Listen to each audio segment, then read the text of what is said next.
C2.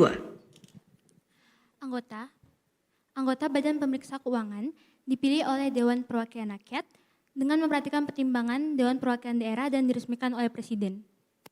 Bagaimana Dewan Juri? Nilai -5. Minus 5 untuk grup C. Baik. Anggota Badan Pemeriksa Keuangan dipilih oleh Dewan Perwakilan Rakyat dengan memperhatikan pertimbangan Dewan Perwakilan Daerah dan diresmikan oleh Presiden. Silakan Dewan Juri.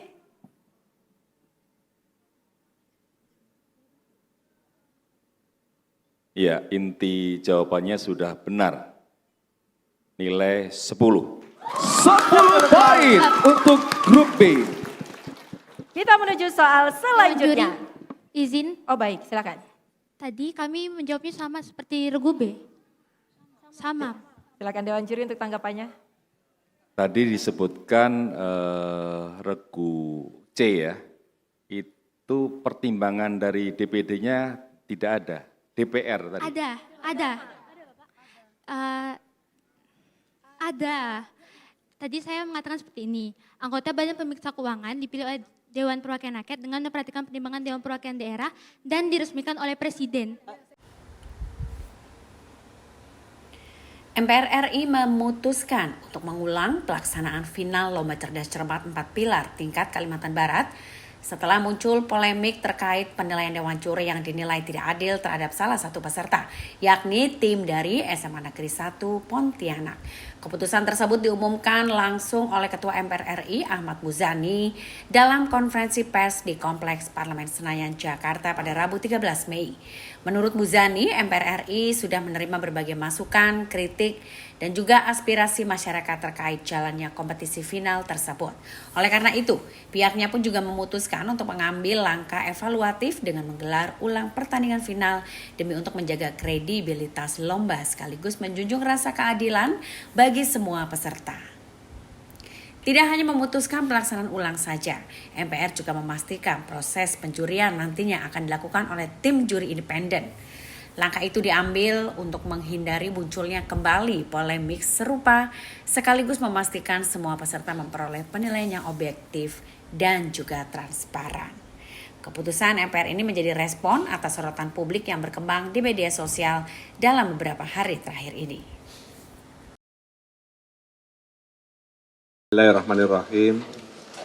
Assalamualaikum warahmatullahi wabarakatuh. Selamat siang dan salam sejahtera untuk kita semuanya. Salam, Om Swastiastu, Namo Buddhaya, salam kebajikan. Saudara-saudara sekalian yang saya hormati, terima kasih atas kehadiran kawan-kawan semuanya di ruang MPR ini. Kami ingin menjelaskan beberapa hal terkait dengan Lomba Cerdas Cermat 4 Pilar MPR. Lomba ini diselenggarakan sejak tahun 2009. Ketika itu diikuti baru SMA di tingkat DKI Jakarta. Akan tetapi karena lomba tersebut dirasa dan dari hasil evaluasi sebagai metode sosialisasi cukup efektif, terutama bagi generasi muda milenial ketika itu, maka tahun 2010 lomba itu ditingkatkan menjadi tingkat nasional. 2010 dan seterusnya sampai dengan COVID.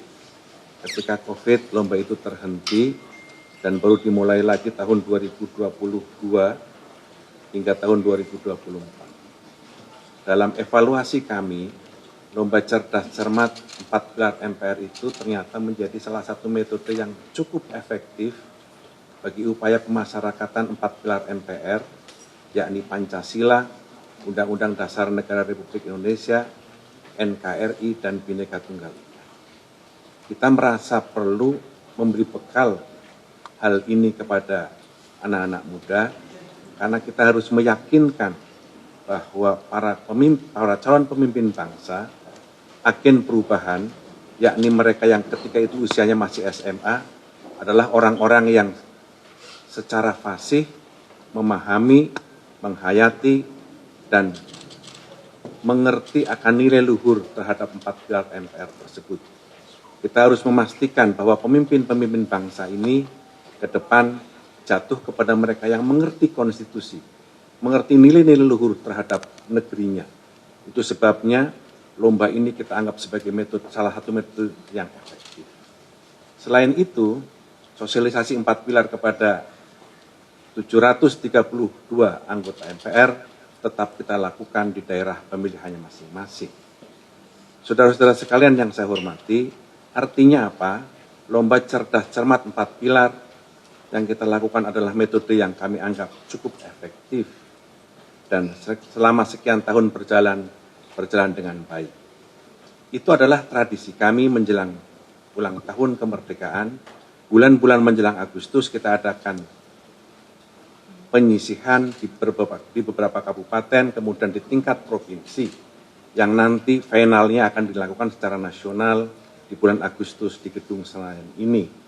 Untuk mewakili provinsinya masing-masing, maka kita lakukan perebutan di tingkat provinsi. Yang terjadi dalam Kalimantan Barat adalah final untuk memperebutkan mewakili Kalimantan Barat. Tadi kami sudah dengarkan semuanya, penjelasan dari Sekretariat Jenderal, dan kami semua berterima kasih kepada seluruh masyarakat Indonesia yang memberi perhatian sangat besar terhadap kegiatan Majelis Permusyawaratan Rakyat ini. Kami mengucapkan terima kasih kepada para netizen yang menyampaikan pandangan, kritik, dan saran kepada kami. Kami mengucapkan terima kasih kepada semuanya yang memberikan support dengan cara dan bahasa apapun. Kami terima itu sebagai sebuah pandangan yang positif untuk memperbaiki kegiatan-kegiatan kami selanjutnya. Karena itu, kami merasa bahwa kegiatan ini harus terus dilanjutkan, karena ini adalah salah satu cara untuk memastikan bahwa pemimpin-pemimpin ke depan kita, anak-anak muda kita harus memahami dengan betul tentang dasar negaranya, yakni Pancasila, Undang-Undang Dasar Negaranya, yakni Undang-Undang Dasar Negara Republik Indonesia tahun 1945, NKRI, dan Bhinneka Tunggal Ika. Kesadaran terhadap persoalan ini akan melahirkan konstitusi yang lahir dari bumi Indonesia. Itulah yang kami bekali hari ini dan itulah pekerjaan yang dibebankan konstitusi kepada kami. Dalam kasus Kalimantan Barat, kami mengucapkan terima kasih dan kami semuanya memahami ada kekurangan, ada keterbatasan, ada kehilafan dalam penyelenggaraan itu. Karena itu tadi pimpinan setelah mendengarkan itu mengambil keputusan beberapa hal. 1. Lomba cerdas cermat di tingkat Kalimantan Barat yang final akan kita lakukan ulang pada waktu yang akan segera diputuskan secepatnya. Yang kedua, juri yang akan menjurai dalam lomba cerdas cermat tersebut adalah juri independen.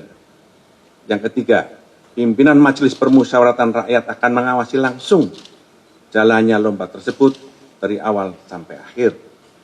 Yang keempat, kami mengucapkan terima kasih dan apresiasi kepada peserta lomba yang menggunakan haknya untuk menyampaikan pandangan, kebebasan berbicara, dan menyampaikan protes atas ketidakpuasannya, dan kami mendengar itu sebagai sebuah cara untuk melatih mereka, untuk melatih menjadi contoh demokrasi yang baik.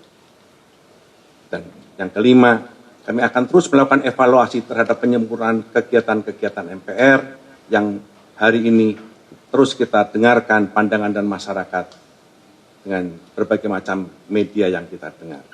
Saya kira itu beberapa hal keputusan yang kita lakukan. Mudah-mudahan ini bisa cukup menjelaskan apa yang selama ini menjadi pertanyaan masyarakat luas dan netizen. Terima kasih. Wassalamualaikum warahmatullahi wabarakatuh. Jangan lupa subscribe ya.